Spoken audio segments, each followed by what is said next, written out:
ഞാൻ സെൻസസ് എടുക്കാൻ വേണ്ടി വന്നതാണ്, ജാതി സെൻസസ്. ആ അറിയാം. എനിക്കിവിടെ ടിവിയും ഫ്രിഡ്ജും വാഷിംഗ് മെഷീനും അവനും പിന്നെ പട്ടുസാരിയും ഒക്കെ ഉണ്ട് സാറേ. അപ്പുറത്തെ വീട്ടിൽ അവളില്ലേ, അവൾക്കിതൊന്നുമില്ല, എല്ലാം വെറുതെ പറയണതാ. ഇതൊക്കെ എന്തിനാ നിങ്ങൾ ആദ്യം പറഞ്ഞത്? ചോദിക്കുമ്പോ പറഞ്ഞാൽ മതിയല്ലോ. ഭർത്താവ് എവിടെയാണ്? അകത്താ സാറേ. ഭർത്താവ് അകത്തിരിക്കുകയാണോ? പുറത്തേക്ക് വിളിക്ക്. അയ്യോ ആകത്തല്ല, ജയിലില്ല. അയ്യോ പാവായിരുന്നു, രണ്ടുപേരെ കൊന്നു, അത്രേ ഉള്ളൂ.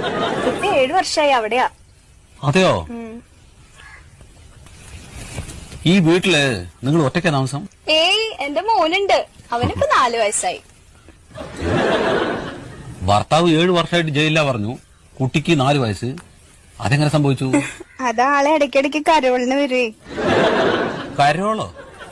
ഈ ജയിലിൽ നിന്ന് ഇടയ്ക്കിടയ്ക്ക് വിടില്ലേ പുറത്തേക്ക്, കരോള്. പരോള്?